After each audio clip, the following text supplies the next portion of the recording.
When I was in the Boy Scouts, they taught me how to use a tourniquet, but they said only use a tourniquet in the most dire of circumstances because it can do long-term damage.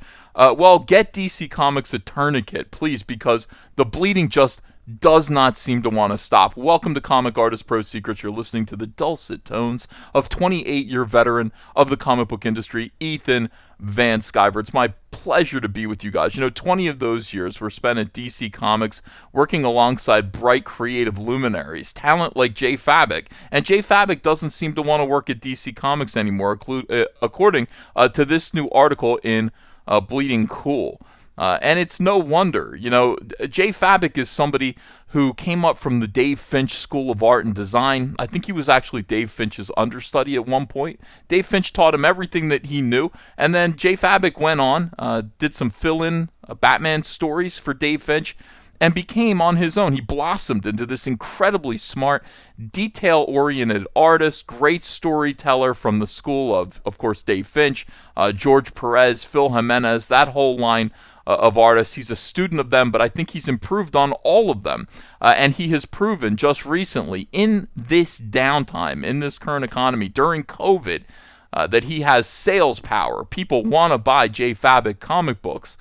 He sold 300,000 copies of his project with Jeff Johns called Three Jokers. And you would think that a company would, a thinking comic book publishing company, would not want somebody like Jay Fabok to have second thoughts about working for them. But you see, DC Comics has been completely lobotomized by AT&T, who purchased them fairly recently, and is now gutting the company because all they really cared about was making a streaming service called HBO Max and taking all of the Warner Brothers properties and using them to make animations and live action television media. Comic books are just not important to AT&T, and you can tell that that's the case because they fired 40% of the staff. This all started back last year when, out of the blue, they fired Dan DiDio. And then they began to. Dan DiDio was the president. This was the guy who knew how to publish comics. He was the guy who had personal relationships, could get things done.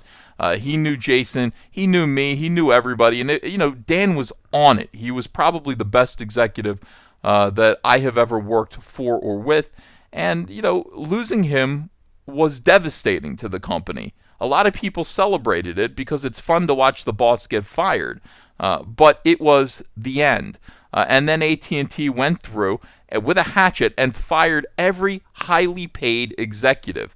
All of the talent, all of the people who knew how to make comic books were fired from DC Comics by AT&T. And now it's a rudderless company circling the drain. Apparently, according to people who are still working there, it's now being run by people who used to get your coffee, used to get editors their coffee. They remain because their salaries were so low, and they've been elevated into positions that they were not ready to do. They were not ready to handle it. So this is what this channel's been talking about all the time. We've been talking about the death of DC Comics. And of course, we've gotten a lot of negative feedback from people still, dependent on DC Comics, still working for DC Comics and the industry as a whole. They do not like the message of Comicsgate. They don't like my message.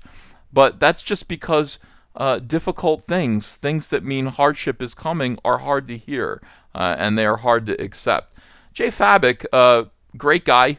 He has been on this channel once before. I think I did a nice interview with him.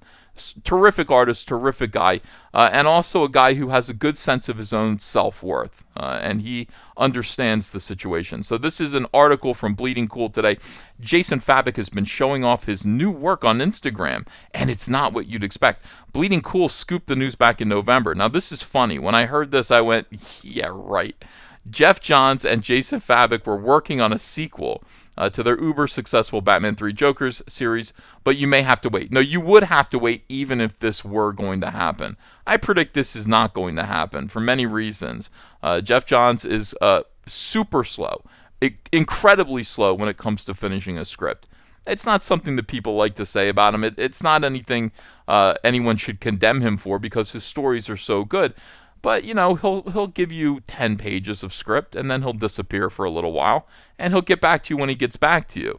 So this would take forever anyway. Jason Fabok, as detailed as he is, from what I understand, is a fairly quick and timely artist. He's very professional. This would assume, in order for this to happen, DC Comics would have to have DC Comics would have to have the structure to be able to allow Geoff Johns and Jason Fabok to work on a project long term, something that might take 2 years to complete. They just don't have that right now, and I think Jason Fabok understands that and is telegraphing it here.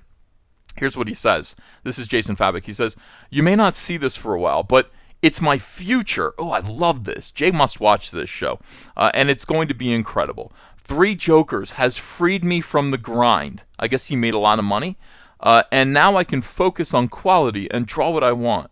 Can't wait until the day I can show this off. Project 1 of 2021. And we see here that he has drawn, it looks like a crow, and to me this looks hand-drawn, which is strange because Jay usually works on like a syntax. Everything he draws is kind of digital, but this does look hand-drawn. It could just be that he's gotten really good, the syntax, and can imitate that. It's a crow with no eyeball here. Interesting, but not that interesting. He's just showing a little clue here, a little teaser. He says, hold on a second. He says, a lot of the stuff previous to that were rush jobs and forced work by DC. I feel you, buddy. He says, which I hated. Oh my God, brother. Tell me about it. Could not stand that. You cannot do your best work when you're on a hamster wheel, producing something close to monthly work for DC Comics that's so disposable. And Jay, if you're watching this is the problem with everything that we did for DC Comics. Everything that we did for them. There are a few things that we did that'll remain in print for a little while, but we do not own them. We cannot reprint them ourselves. We can't build on them ourselves. A corporation owns them. We worked really hard on books that are disposable, and comic books are disposable. But wouldn't it be great if we had poured that energy, the energy that we poured into Justice League and Green Lantern and the books that we worked on? Imagine if we poured all of that creative energy, heart and soul, into something that would actually feed our families long term, into the future. That's what Jay, I think, is starting to realize here. He's saying, now I can do what I want with my time and focus on books I actually want to draw and have a say in. Hashtag Comicsgate. He says, but it's not going to be crowdfunded. Jay Fabok says this. Crowdfunding is tricky. I think people are risk averse, and people are afraid to crowdfund. They don't understand how great it is until they actually do it. So they say, is it going to be crowdfunded? He says, not now, but maybe in the future sometime. You know what it sounds like? It sounds like Jay is going to go do this book for Geoff Johns' imprint. Geoff Johns is working on a book right now called Geiger with another one of his longtime artists, Gary Frank. And it sounds like maybe that's what's going to happen here. Jay Fabok might go to Image with Geoff Johns and follow that whole pattern. He says, I don't really have a desire to do a crowdfunder and put up with the printing and selling, etc. I just want to draw and focus on that. But I see the draw towards it. So maybe one day, or a hybrid like Tony Daniel and Keanu Reeves did. Keanu Reeves did a project with a few creators from the mainstream comic book industry, in which he crowdfunded a book called Berserker that is going to be published by Boom Studios. So it's a hybrid. You crowdfund the money to make the book, and then you put it out through Boom Studios. Again, it's a half step. And once companies like Boom Studios no longer exist, and that's coming too, Jay, that's no longer going to be a choice. But this is interesting. He says, but DC is so poorly run. It took 6 months to get back to us on our pitch, so I took work elsewhere. You understand? DC Comics has no infrastructure. They can no longer do what they used to be able to do. Jay Fabok then elaborated on what's been going on. He says, I've worked for DC Comics for 10 years. Oh, I got it right. And a majority of that was when the company was run like a well-oiled machine, with leadership that loved its creators and trusted them. And we know who he's referring to, guys. Those of you who celebrated the loss of Dan DiDio, the firing of Dan DiDio, you're idiots. There was no answer after that. There was no solution past Dan DiDio. Dan DiDio had his flaws. He had his faults. But ultimately, Dan DiDio ran DC Comics very well. He kept the enthusiasm up, and we all knew him, and he knew all of us, and he knew our concerns. It wasn't perfect, but there was a sense of trust and a willingness to listen to ideas. When I say the company is run poorly, it's because I've seen it run well for years. I love DC with a passion and want it to succeed, but right now, I don't think it's being run well. And it's okay to say that many people working there are saying the same. For starters, they fired almost everyone I ever worked for at the company, many of which were passionate about the books and didn't deserve to go. It's okay to be truthful and call things out.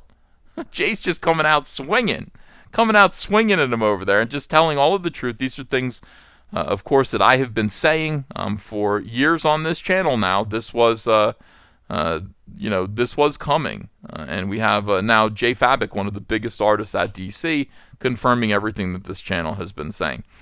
So he says, I'm not an employee, and I'm not blinded to the fact that ownership can make bad decisions. Jay, they're not making bad decisions.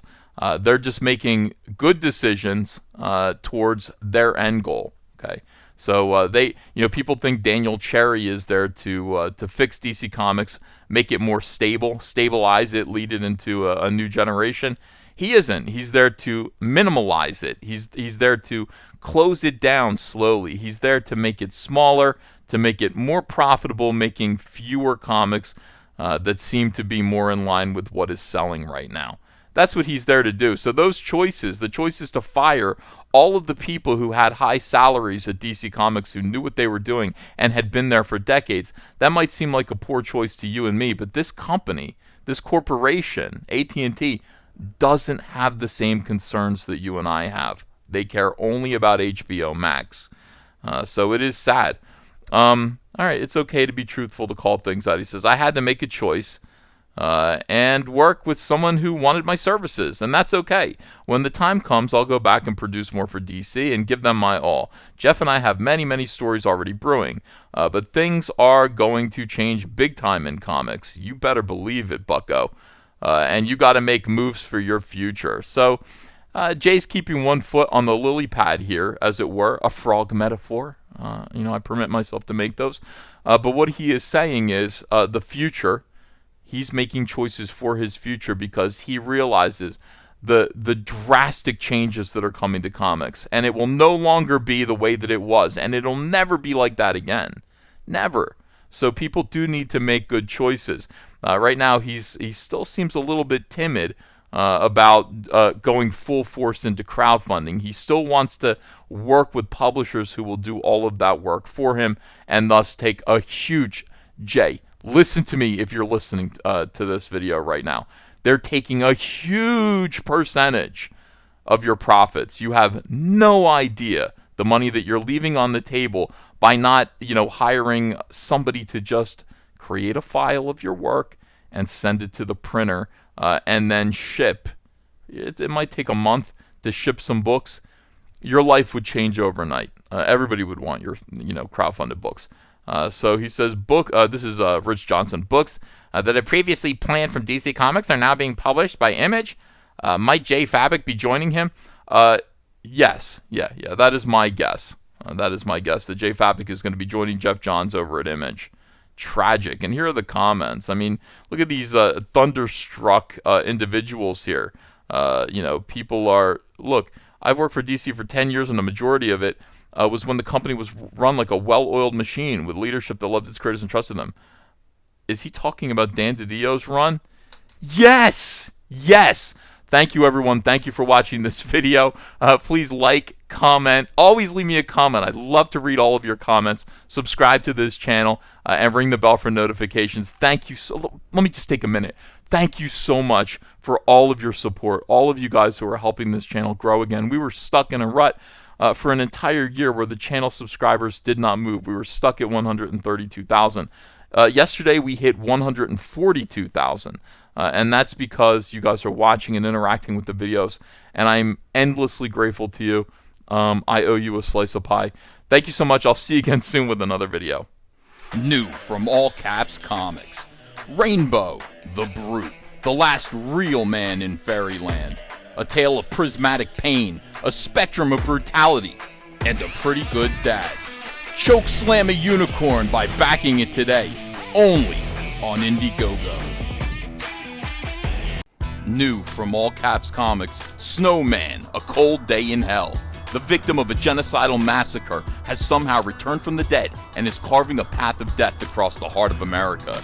Driven by the echoes of silent screams, this is the story of a man once known as Black Dog, the one now forever known as the Snowman. Snowman, A Cold Day in Hell, back it today, only on Indiegogo.